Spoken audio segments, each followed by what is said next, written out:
In the previous exercise, I showed you how to load the best workflow color settings. In this exercise, I'm going to walk you through how I created those settings so that you have a sense of what's going on. Now, this may seem like it's a bit over your head at this point in time. After all, I haven't showed you a thing about how Illustrator works at this point.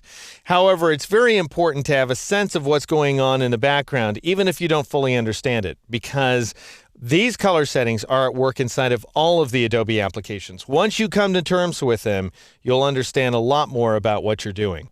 So here inside Illustrator, I'm going to go up to the Edit menu and I'm going to choose the Color Settings command. Again, Control-Shift-K, Command-Shift-K on the Mac.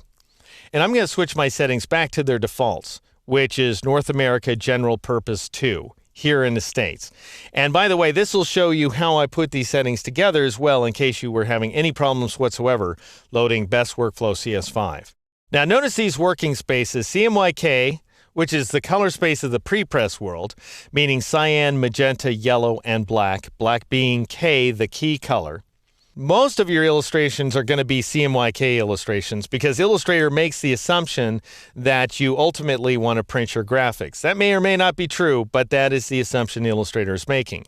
RGB would be red, green, blue, the color space of your screen, and that's the color space for web graphics and so on as well. Also, if you intend to print your artwork locally, meaning to a printer that's hooked up to your computer or somewhere in your home or office, it's a color composite printer such as a color inkjet printer or a color laser printer or the like, then you typically want to work in RGB as well.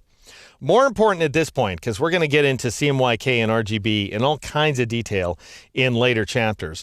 More important for now is that you understand that these are fly-by-night spaces, meaning that they are device dependent. A CMYK graphic that you output on one device might look altogether different from that same CMYK illustration that you print on another device, just as an RGB illustration that you view on one screen is going to look quite a bit different than that same RGB illustration viewed on a different screen. So every device outputs CMYK and displays RGB differently. And so what Illustrator and the other Creative Suite applications are trying to do is they're trying to nail down that space so it doesn't vary like crazy. And they do that by using profiles. So the profile tells the source of your colors. So at least what you know, even though they may vary from one device to another, at least the program that's at work on that device knows that the variety of RGB that it should be employing is, for example, sRGB. Well, that's where we run into our first problem, is that sRGB is designed to simulate your run-of-the-mill, old-style PC monitor. And you probably have a much better screen than that. sRGB was designed, by the way, back in the days before modern LCD screens, back in the days when we had those big giant CRT tubes.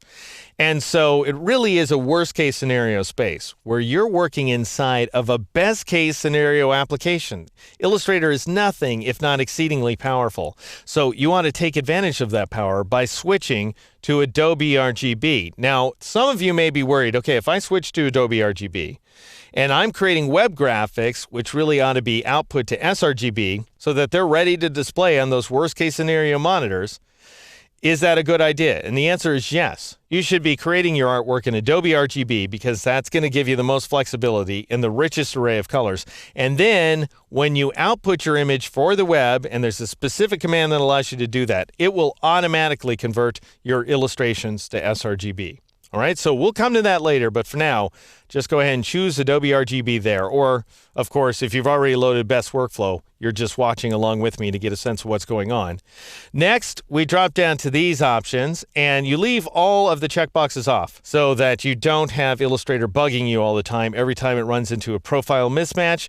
And that is, by the way, what happens when you open an illustration that's profiled one way inside of a workspace that's profiled another. Now, if that doesn't make any sense, don't worry about it. But I'm just telling you that Illustrator is capable of handling multiple color profiles at the same time, so it doesn't need to bug you all the time about them. However, dropping down to the CMYK option right there, I would go ahead and switch it from preserve numbers, ignore linked profiles, to preserve embedded profiles. That's the way I prefer to work.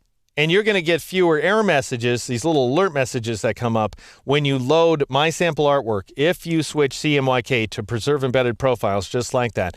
However, You may go ahead and see alert messages when you open your old graphics. Doesn't matter. If you see one of these weird CMYK preserve embedded profiles error messages when you open up an illustration, just click OK. It can be irritating, but it's nothing to worry about. All right, anyway, I'm going to turn on the advanced mode checkbox, and notice that forces a redraw of the dialog box. That's just the way it is. You want these options set the way they are, except for intent.